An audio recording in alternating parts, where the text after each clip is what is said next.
예, 사람이 보이기 때문이다. 사람이 보이기 때문이다라는 제목으로 하나님 말씀 증거하도록 하겠습니다. 빌립보 교회는 어떻게 세워진지 아시죠? 사도행전을 보면은 사도 바울이 원래 아시아 쪽으로 가고 싶어 했는데 성령께서 막으셨죠. 그래서 마게도니아인의 환상을 보고 유럽을 향해서 갑니다. 근데 그때 첫 번째 도시 또 첫 번째 세워진 교회가 빌립보 교회라는 거예요.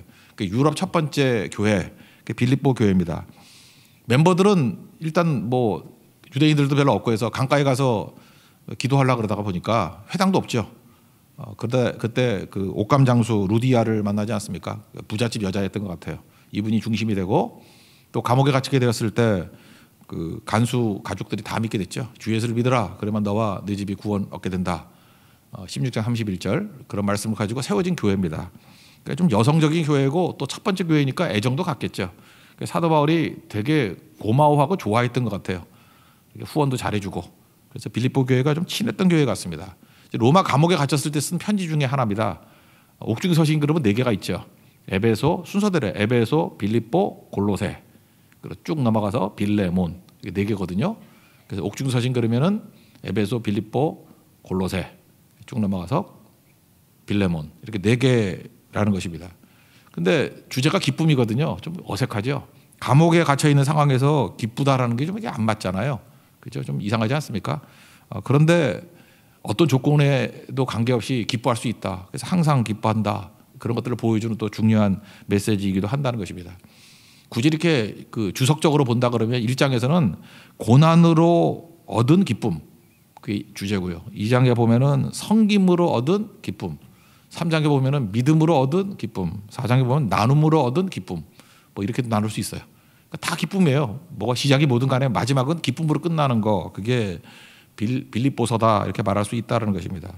오늘 1장 1절부터 11절까지 내용을 보면은 좀 이렇게 맥락에서 한번 보자는 거예요.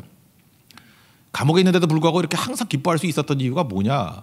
굳이 요즘 우리식으로 표현한다 그러면은 사람이 보이기 때문이다. 여러분도 마찬가지예요. 사람이 보이면 기뻐할 수 있어요.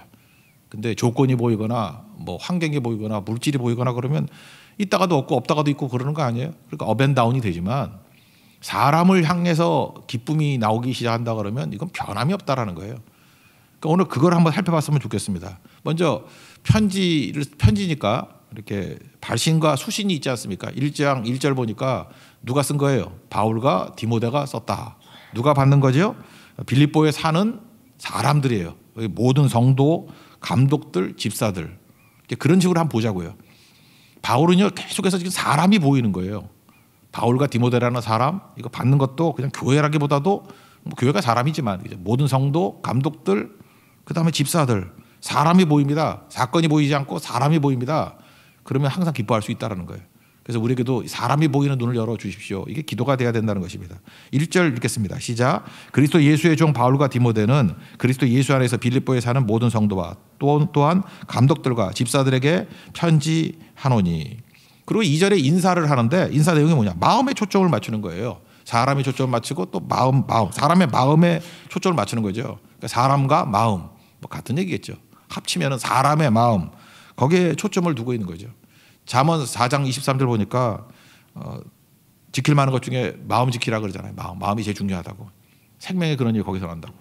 그러니까 사람이 중요하다. 굳이 사람의 마음을 초점을 향해서 나간다 그러면 문제가 없겠죠. 여러분 장사를 해도 물건 팔라 그러지 말고 마음을 얻으려고 그래야 되는 거죠. 그죠? 관계에서도 사업을 할 때도 마음을 얻으면 다 끝나는 거 아닙니까? 마음에 뭐가 있길 원해요? 은혜와 평강. 은혜는 하나님께서 주시는 거죠. 공급이라는 뜻이고 그러니까 하나님이 네 마음에 하나님의 은혜가 쭉 채워지길 원한다. 하나님의 공급이 있기를 원한다. 평강은 뭐죠? 상태죠. 우리 상태가 두려움이 없도록 불안이 없도록 흔들림이 없도록 되기를 원한다. 이렇게 이야기하고 있습니다. 그러니까 2절의 인사의 내용도 뭐예요? 사람의 마음이죠. 그러니까 사도 바울은 항상 이 사람과 사람의 마음 여기에 초점을 뒀다는 것입니다. 2절도 한번 읽겠습니다. 시작. 하나님 우리 아버지와 주 예수 그리스도로부터 은혜와 평강이 너에게 있을지어다. 그러니까 계속 사람. 그 다음에 또 3절 같은 데 보면은요 감사한다 그러는데 감사의 이유가 뭐예요? 사람 때문에 또 감사하는 거거든요. 3절 한번 읽어봅시다. 시작. 내가 너희를 생각할 때마다 나의 하나님께 감사하며. 그러니까 사람 생각하면서 감사한다 그러잖아요. 감사의 제목이 뭐예요? 뭐 돈 생겨서 집 사서? 그럼 나중에 돈 없어지면 감사 안 하겠네. 집이 사라지면 감사 안 하겠네. 그러니까 그런 식으로 나가면은 이게 항상 기뻐하거나 항상 감사하는 게 이게 불가능하다는 것입니다. 근데 그런 감사 내용도 뭐예요? 사람이죠. 그러니까 사람이 보인 거예요. 사람이 보이니까 뭐 전혀 문제가 없다라는 것입니다. 이렇게 나가는 모습이 꼭 있어야 된다라는 거죠. 저도 이게 보면은 감사했던 것들 보면 사람 때문에 감사가 되게 많은 것 같아요. 하나님이 은혜를 주시는데 사람으로 은혜를 주십니다. 창세기 12장 3절 보니까 모든 족속이 너로 말미암아 복을 얻는다 그러죠. 너로 말미암아 복을. 나도 해당되지만 우리 성도도 해당되잖아요. 그러니까 이게 성도를 볼 때 이게 복덩이다라고 생각하면 되잖아요. 하나님이 저 사람에게 복을 막 부어 주셔서 저 사람을 통해서 내게 흘러오는 복이 얼마나 많은데요. 그렇죠? 제가 뭐 찬양의 세계 잘 모릅니다. 근데 어떤 사람의 찬양의 영이 막 밝은 분이 있어요. 근데 그분의 찬양의 영이 저한테 오니까 소개도 받고 찬양도 같이 부를 수 있고 얼마나 좋은지 모르겠어요. 저 인생 찬양이 없는 좀 삭막한 인생이었거든요. 근데 이렇게 흘러오잖아요. 그런 분들이 여러 분 계시니까 얼마나 감사한지 몰라요. 또 어떤 분들은 내가 어떤 전문 분야 잘 몰랐는데 그분의 그 전문성 가지고 저한테도 오더라고요. 그러니까 저는 지금도 감사한 게 사람이 사람, 1번도 사람, 2번도 사람, 3번도 사람, 사람으로부터 흘러오는 것들이 너무너무 많다는 것입니다. 그러니까 여러분들 지금도 좀 비참하게 사는 사람의 특징이 뭐냐면 돈 따라가면은 돈을 이렇게 드라이해져요. 다 말라버린다고. 나중에 돈만 남을 걸 아무것도 없이. 그럼 사실 그 쓸 수 있는 힘도 없고 그래요. 근데 우리 지난번에 스바냐서 하면서 했잖아요. 최고의 복지가 뭐라고요? 이웃이라니까. 이웃. 최고의 복지는 선교입니다. 선교는 이웃을 만드는 거잖아요. 동역자를 만드는 거. 사람입니다. 사람이 최고죠.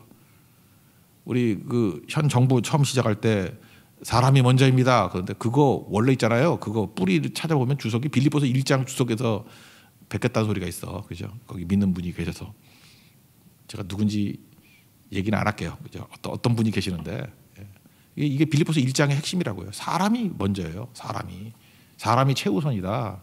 그게 너무 중요한 내용이라는 것입니다.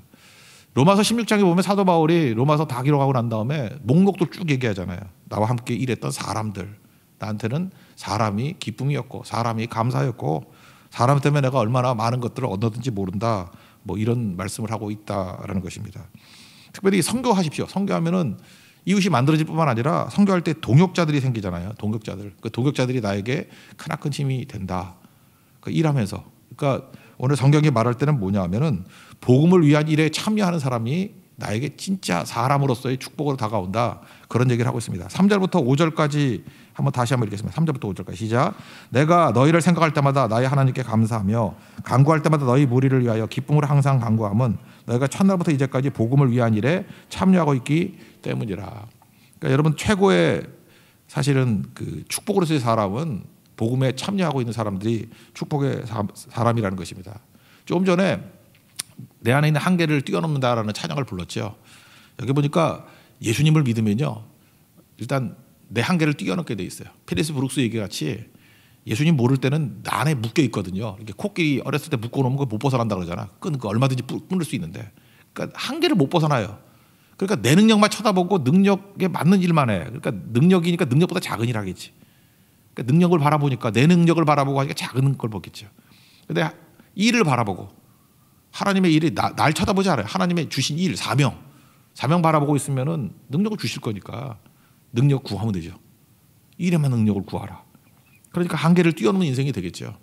그래서 예수님이 들어가지 않으면 좀생이로 삽니다. 아주 짜잘한 인생을 살아요.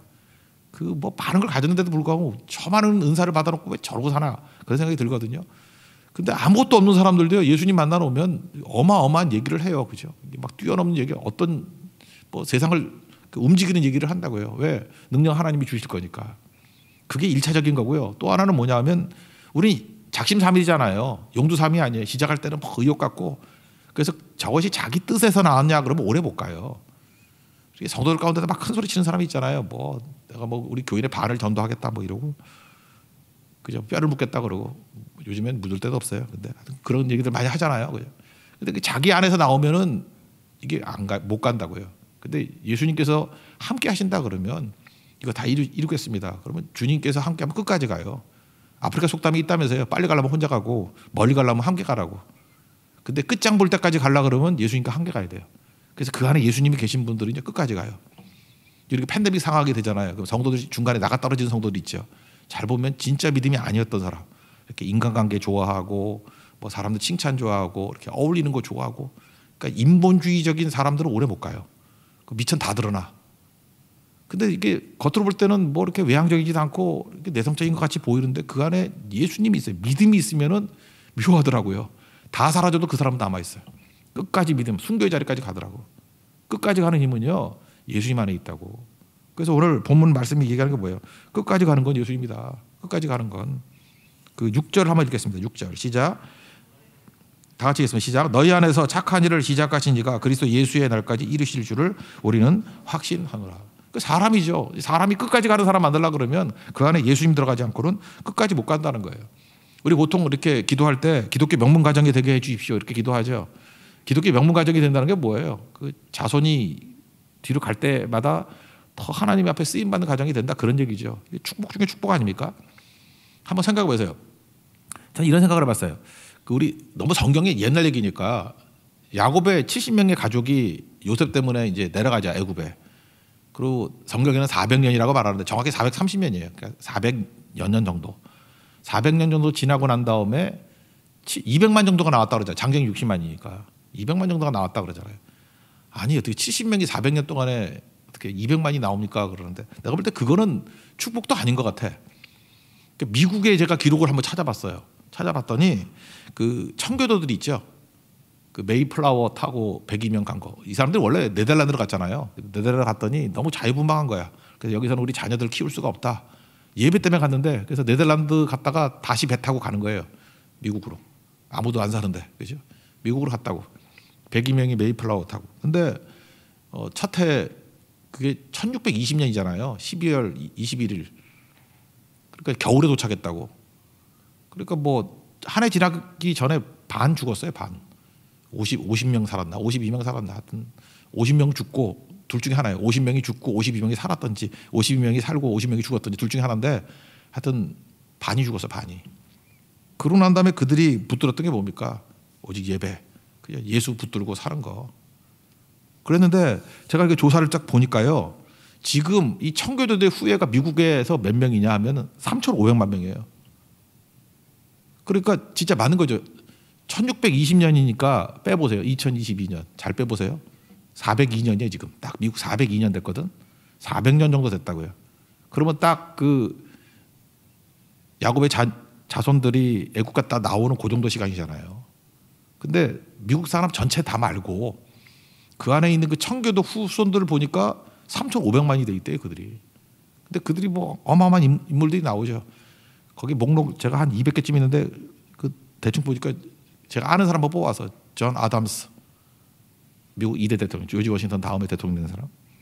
그 다음에 프랭클린 루즈벨트 아시죠? 사선했던 분 소아마비 때문에 2차 대전의 영웅 그 프랭클린 루즈벨트. 그 다음에 또 익숙한 사람이 있대. 조지 부시도 이때 후손이에요. 메이플라워 타고 갔던 청교도 후손이에요. 조지 부시. 그 다음에 남북전쟁 할 때 남쪽에 그랜트 장군 거기도 청교도 출신들이라고. 그 다음에 심심풀이로 얘기해 줄게요. 마릴린 먼로. 어때 청교도 후손이 그런 여자가 나왔어. 마릴린 먼로도 청교도 후예더라고. 여자분들 좋아하는 클린트 이스트우드 옛날 분. 뭐 총싸움 맨날 하도 황야의 무법자 뭐 클린트 이스트우드 뭐 이런 사람들 뭐 이런 것도 나오더라고요. 근데 거기 기록이 이렇게 돼 있어요. 자기 본국인 영국은 해가 지지 않는 나라를 추구했대요. 빅토리아 시대 그랬잖아요. 해가 지지 않는 나라. 근데 우리는 하나님 섬기는 영적 이스라엘을 만든다. 그러니까 그들은 아브라함이라는 의식 갖고 나온 거예요. 지금 이 102명이 왔지만 장차 이스라엘이 출애굽했을 때 200만이 됐던 것 같이 예수 믿는 사람 되겠다고. 그 집회 보세요. In God we trust. 우리 하나님 믿는다. 미국 돈에 써 있잖아 밑에. In God we trust. 밑에 있나 위에 있나 기억이 안 나네. 밑에 있나요? 돈에 관심이 없어가지고 자세히 쳐다봐야겠어. In God we trust. 우리 하나님을 믿는다. 해가 지지 않는 날을 추구하는 게 아니라 예수님 추구하잖아요. 그러니까 끝까지 가죠. 그러니까 그리스도 예수의 날에 이루신다고요. 착한 일을 시작하신 분이. 끝까지 가고 싶습니까? 최후 승리 얻을 때까지 가고 싶습니까? 예수님 붙들어야 최후 승리 얻을 때까지 갈 수 있어요. 베드로같이 자기 다 버린다 할지라도 나는 안 버려 뭐 이렇게 그 호언장담 이런 거는 얼마 못 가요. 몇 시간도 못 가요. 사람 말 너무 믿지 마십시오. 지 속에서 나오는 말을 하는 거는요. 아침에 했던 말하고 저녁에 했던 말 틀리고 끝까지 못 가요. 근데 그 안에 예수로부터 나오는 말은요, 끝까지 가요. 예수님 붙들면 끝까지 간다고. 주님 다시 오실 때까지 갈 수 있다라는 것입니다. 그래서 여러분들 그 안에 사람의 마음속에 예수를 보잖아요. 그러니까 항상 기뻐하는 게 뭐예요? 사람이고 그 안에 있는 예수를 바라보니까 끝까지 가는 거죠.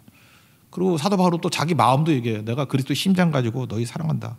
너희가 내 마음에 있다. 나 안에는 그리스도의 심장이 있다. 여러분 사랑하면은 요즘에 제가 경험하십니까? 심장이 막 뛰죠.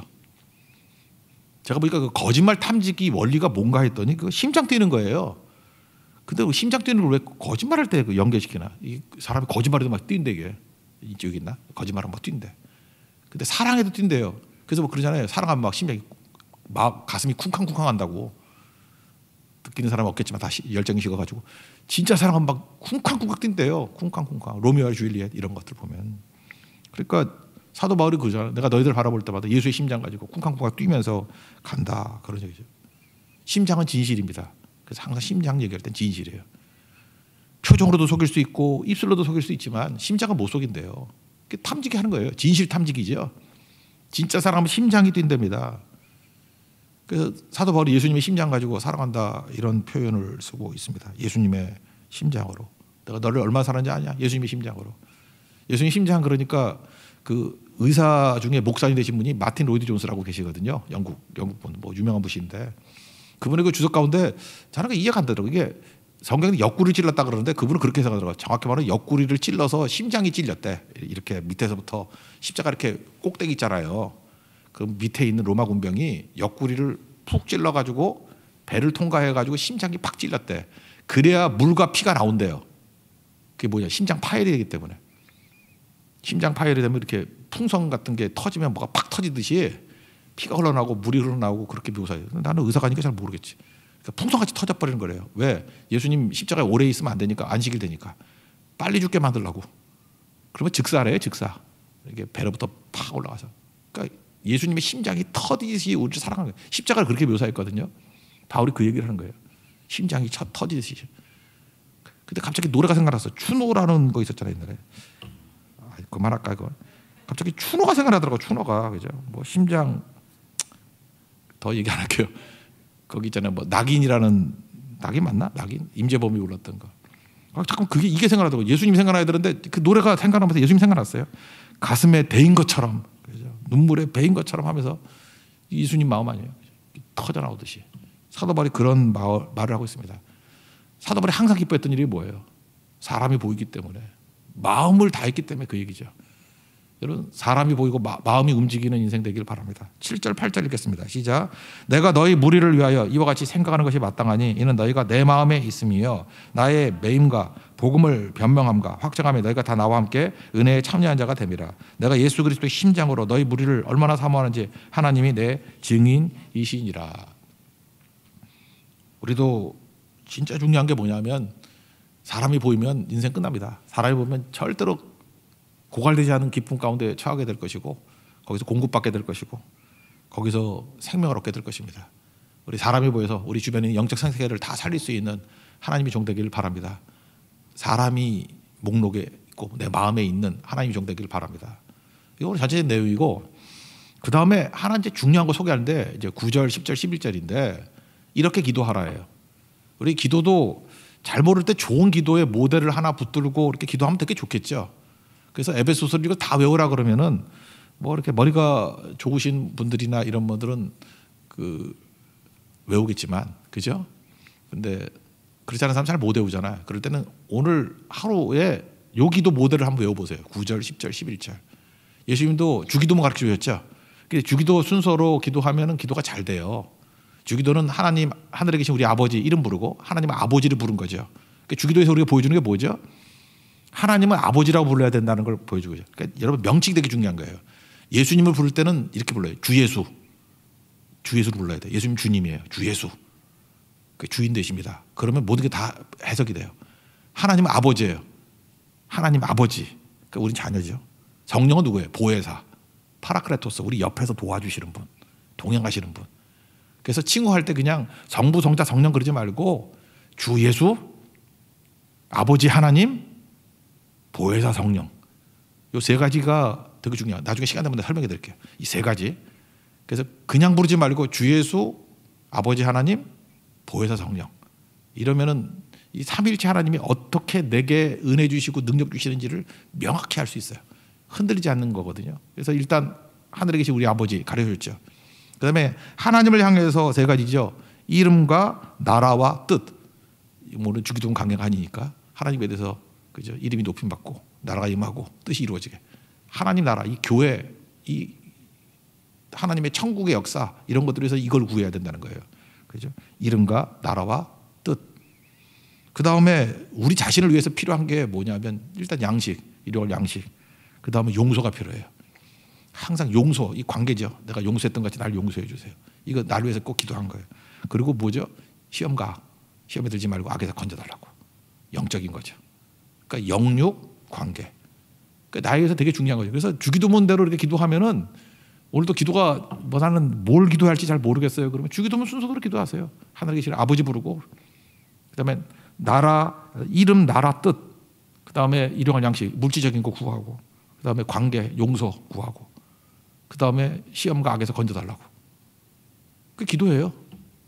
근데 여기 또 하나 중요한 사도 바울의 기도 모델이 나오는데 사람이 보이잖아요. 그래서 사람이 보면 사람을 사랑하잖아요. 사랑하면 기도하게 돼 있죠. 그래서 여러분들 뭐 자녀들 놓고 기도하라 그러면 되게 뜨겁게 기도하대. 내가 보니까 사랑하는 거야. 배우자 놓고 기도하라 그랬으면 조용해. 안 사랑하는 거야. 보니까. 그러니까 사람이 그래요. 누구 사랑하면 막 뜨겁게 기도해. 뜨겁게 막 그죠? 막 눈물 흘려가면서 막 그런다고. 근데 사도 바울이 그러잖아. 이거 사랑은 기도라고. 그래서 사람이 보인다 그랬잖아요. 마음이 있다고. 그리스도 심장이 있다고. 그래서 기도하는 모델을 보여주고 있는데 이것도 뭐 읽으면 나오지만 세 가지예요. 사람을 위해서 기도할 때는 사랑을 기도해야 되고 분별을 기도해야 되고 열매 맺게 해달라고. 사랑, 분별, 열매. 이게 사도 바울의 기도예요. 그러니까 이런 기도는 그냥 외우라니까요. 이게 쭉 외워두면 좋아요. 그래서 짧게 기도할 때는 이걸 기도해 주세요. 그냥 9절부터 11절까지. 어떤 사람을 사랑할 때 그냥 그대로 해줘도 돼요. 그대로. 한꺼번에 읽고 한번 조금 설명해 드릴게요. 한꺼번에 다 읽어봅시다. 9절부터 11절까지 기도니까 시작. 내가 기도하노라 너희 사랑을 지식과 모든 총명으로 점점 더 풍성하게 하사 너희로 지극히 선한 것을 분별하며 또 진실하여 허물없이 그리스도의 날까지 이루고 예수 그리스도를 말미암아 의의 열매가 가득하여 하나님의 영광과 찬송이 되기를 원하노라. 이게 세 가지 기도 내용이에요. 짧게 보면 사랑이죠. 내가 기도하니 사랑인데 시간이 가면서 풍성해질 때는 사랑에 뭐가 더해요? 지식이 더해져야 돼. 지식이. 이게 보세요. 지식과 모든 총명으로 더 풍성해진다. 여러분 이게 어떤 사람을 사랑할 때 사랑이 잠깐만 식어지고 시큰둥해. 그럴 때는 더 뜨겁게 그렇다고 사랑이 생기는 게 아니고 그를 알아가면 더 깊이 사랑할 수 있어요. 알아야 돼요. 지식이 더해야 돼요. 지식 플러스 사랑. 그러니까 사랑에 지식이 막 들어가면 더 사랑할 수 있어요. 존 그레이의 그 대표적인 책 있잖아요. 화성에서 온 남자, 금성에서 온 여자. 핵심이 뭐예요? 남자는 여자를 모르고 여자는 남자를 모른다는 거 아니에요. 제대로 사랑하려고 그러면은 알아야 된다. 남자는 자기 생각 가지고 여자를 보면 안 되고 여자는 여자 생각하고 남자 보면 안 되고 다르다는 거예요. 화성에서 오고 금속에서 온 것 같이 다르다는 거예요. 그러니까 제대로 사랑하는 게 목적이에요. 이거는. 제대로 사랑하고 싶니? 알아야 돼. 그죠? 여자는 남자를 알아야 되고 남자는 여자를 알아야 돼. 똑같은 거죠. 사랑에 뭐가 더해야 돼요? 지식이 더해야지 된다는 거죠. 지난 수요일에도 잠깐 설명했죠. 지하철 타는데 30대 중반에 아빠와 아들이 5살짜리 아들이 막 떠들고 난동 피운다고. 사람들이 되게 불쾌했다고. 속으로 막 비난하고 그랬다고. 근데 알고 봤더니 엄마가 죽었다고요. 암 같은 거 걸려서 엄마가 죽었어. 근데 애가 뭣도 모르고 저렇게 엄마 죽은지도 모르고 저렇게 뛴다고. 앞이 막막해서. 그러니까 부분적으로 할 때는 30대 중반의 아버지와 아들이 떠드는 아들밖에 안 보였죠. 그러니까 비난하지. 부분적으로 할 때는 비난하죠. 근데 좀 더 알게 됐죠. 지식이 더해졌죠. 아, 엄마가 투병 중에 죽었구나. 막막하구나. 저 애가 이렇게 소란 피우는 게 오히려 안쓰럽죠. 엄마 죽은 것도 모르고. 그러니까 좀 더 알게 되니까 이해가 되고 사랑하게 되잖아요. 그게 고린도전서 13장에 나오는 거 아니에요. 부분적으로 알고 부분적으로 살면은 한계가 있다고. 사랑이 뭐예요? 이제는 온전히 알게 된다고. 그리스도께서 우리를 아는 같이 온전히 알게 되는 거라고. 특별히 고린도 후서에도 그런 말씀이 나오더라고요. 1장 14절 보니까 너희가 우리를 부분적으로 알았으나 지금 사도 바울의 사도권을 막 의심하면서 막 공격하던 무리들이 있어요. 고린도 교회에. 사도 바울은 딱 한마디로 얘기해요. 네가 나를 부분적으로 알기 때문에 그래. 그래서 굳이 권하는 거 뭐예요? 좀 더 알면 안 되겠니? 부분적으로 알면 정죄예요. 더 알게 되면 사랑해요. 그래서 우리는 정죄할 찬스가 올 때마다 정죄하지 말고요. 좀 더 알아야 되겠어. 그거예요. 그래서 사랑에는 반드시 지식이 더해져야 된다. 잊지 마십시오. 이거 에베소서 3장 18절에 나와요. 능히 모든 성도와 함께 지식에 넘치는 그리스도의 사랑을 알고.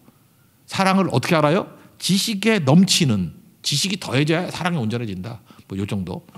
그러니까 어떤 사람을 사랑할 때 더 알게 해주세요. 더 알게 해주세요. 사랑 온전하게, 사랑을 더 키워나가는 방법은 지식이에요.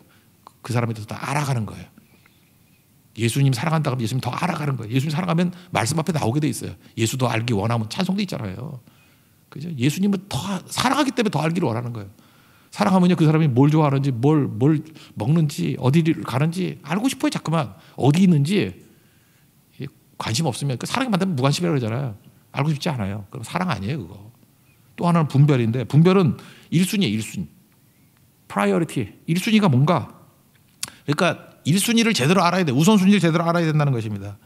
열심 갖고만 살지 마십시오. 다 허무해져요. 전도서 얘기가 그거 아니에요. 뭐 허무하고 다 허무하다고. 근데 1순위가 뭐냐? 하나님 사랑, 이웃 사랑이에요. 그게 1순위를 제대로 못하면 인생 다 허무해져요. 복음에 참여하는 자가 되는 거 1순위거든요. 전도서 12장에 나오잖아요. 청년의 때 창조자를 기억하라고.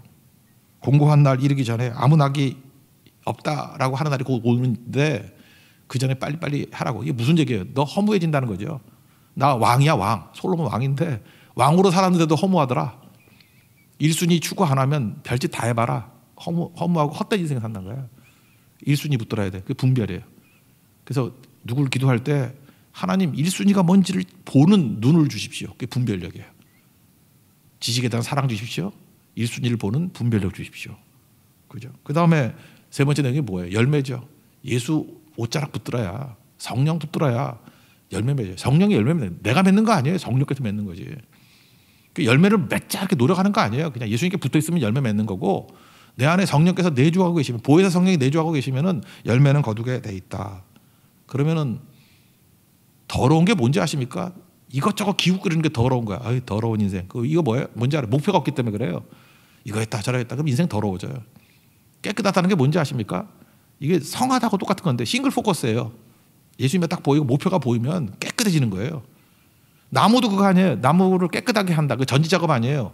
더러운 게 뭐예요? 가지만 많고 열매 없는 게 더러운 거지. 깨끗하게, 나무를 깨끗하게 하느니라. 그 요한복음 15장 나오잖아요. 나무를 깨끗하게 하는 방법이 뭐예요? 쓸데없는 거 다 잘라내고 뭐 하죠? 열매 맺게 만드는 거죠. 가지치기 해가지고 열매 맺게 만드는, 그게 더러움 제거예요. 열매 없으면 다 더럽습니다. 인생 더럽게 살지 마십시오. 열매 거두고 사는 인생 되기를 바랍니다. 그게 10절, 11절의 말씀이라는 거예요. 다 설명됐네요. 이런 기도 하십시오. 이거 외우고 잘 못 외우면 또 머리가 안 된다 그러면 또 적어야지 뭐. 적어놓고 또 이거 기도해 줘야죠. 만나는 사람마다 이 기도 하십시오. 이 기도. 아니면 자기한테 머리 얹어놓고 기도해 주세요. 그죠? 하나님, 나에게도 이런 능력과 지식이 넘치는 사랑 얻게 해 주십시오. 그 다음에 1순위를 하는 분별력 주십시오.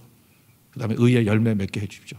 열매 없는 무화과나무 같은 존재가 아니라, 무화과 원래 열매는 꽃은 없고 열매 있는 거 아니에요. 무화과가 무화, 꽃 없고 열매 있는 거. 근데 열매가 없으니 예수님 저주 받을 수밖에 없지. 우리가 인생이 무화과예요. 꽃 피우려고 그러지 말고 열매 거두십시오. 예수 안에 열매가 있다는 거예요. 그 길 걷는 믿음의 종되기를 축원합니다. 자리에서 일어나겠습니다. 그렇게 살아가리 찬양하겠습니다.